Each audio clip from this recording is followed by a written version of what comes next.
Sure, this video is about Wanda Maximoff, but I still can't get over how they killed off her brother Pietro in Age of Ultron 3 phases later. So much lost potential, Marvel. Y'all do your mutants dirty.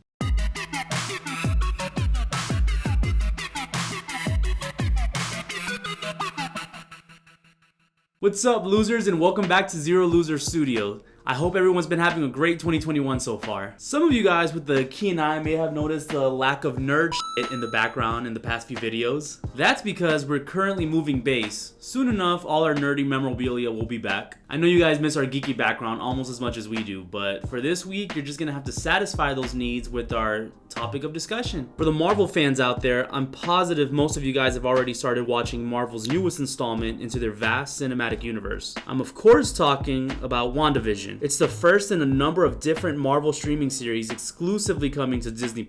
Alongside WandaVision, we're soon to be getting Loki, Hawkeye, and Falcon and the Winter Soldier, my personal favorite, on top of a bunch of other more shows. These shows are set to take place within the exact timeline as the movies and are meant to ease us into what the big comic company has in store for us regarding the future of the big screen blockbusters. Wanda's just the first of these shows to reach us, so naturally there's a lot of speculation about what the hell the company's trying to do with it. Also, it's Scarlet Witch, so you know it's gonna be some creepy stuff. Their abilities? He's got increased metabolism and improved thermal homeostasis. Her thing is neuroelectric interfacing, telekinesis, mental manipulation.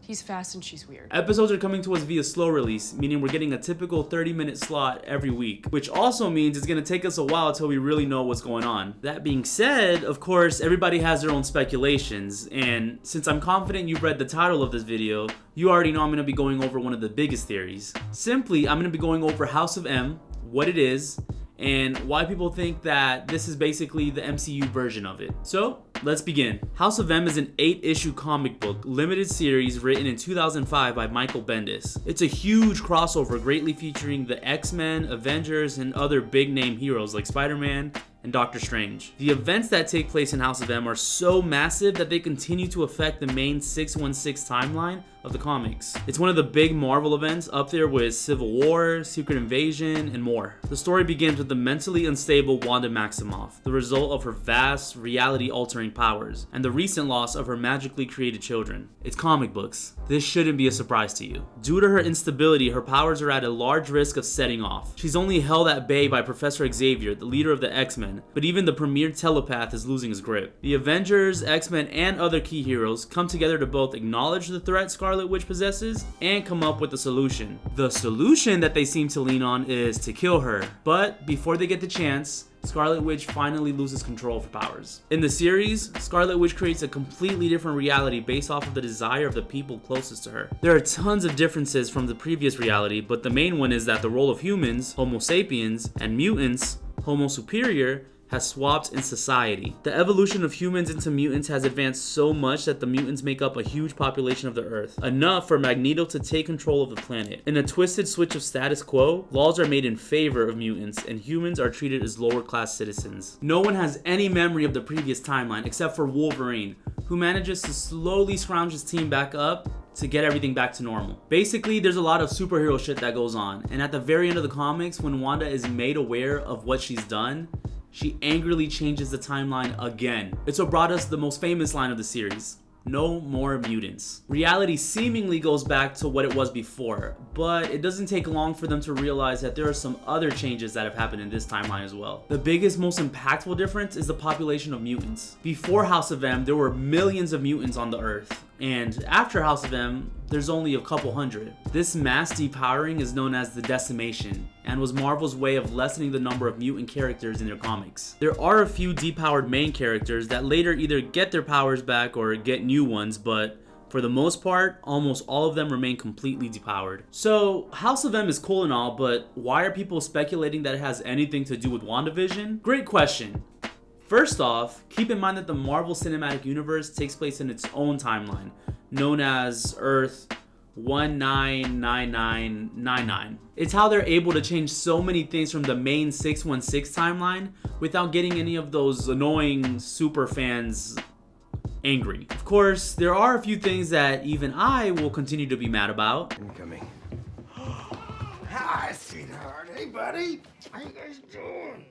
That being said, nothing is ever the same as it is in the comics, but it's usually pretty similar. In House of M, Wanda creates a whole universe based off of people's desires, and she even brings back characters that were long dead. That's literally WandaVision at first glance. It seemingly takes place in 1950s America, or at least the beginning did, and we see Vision walking around married to her, as if we didn't see Vision get his shit rocked in Infinity War.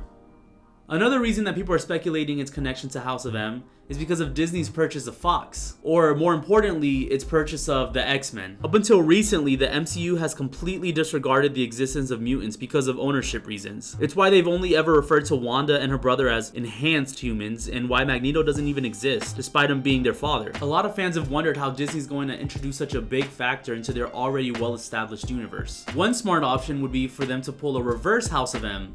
Instead of no more mutants, give us more mutants. Really, just do whatever you have to do to give us Storm and Iceman. We're ready.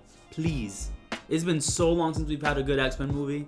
Logan doesn't even count. The whole theory about the show being an introduction for mutants into the universe is just a huge speculation. And even though I do think it would be really smart, I don't think that's exactly where it's going. Actually, as far as the whole theory about this being a flip on House of M, I'm still on the fence about it. There are a whole lot of similarities between House of M and WandaVision, but there are a lot of Easter eggs that are trying to pull us away from that. In all honesty, it's probably a little too early to tell. But I'm okay with that because, like you guys, I'm here for the ride. It is nice to have some levity for this character that usually has so much tragedy revolving around her in both the comics and the movies. It's also great to have Vision back, even if it ends up being temporary. What about you guys? Are you guys liking the show as much as I am? Or do you have any other opinions? Any theories about where it's going? If so, let me know down in the comments. Also, let me know what other Marvel shows you're excited for. And don't forget to like the video and subscribe to the channel. It was fun getting to talk to you guys about all this confusing continuity stuff. Let me know if there's any other comic events you want me to talk about in future videos. Until then, I'll see you later, losers.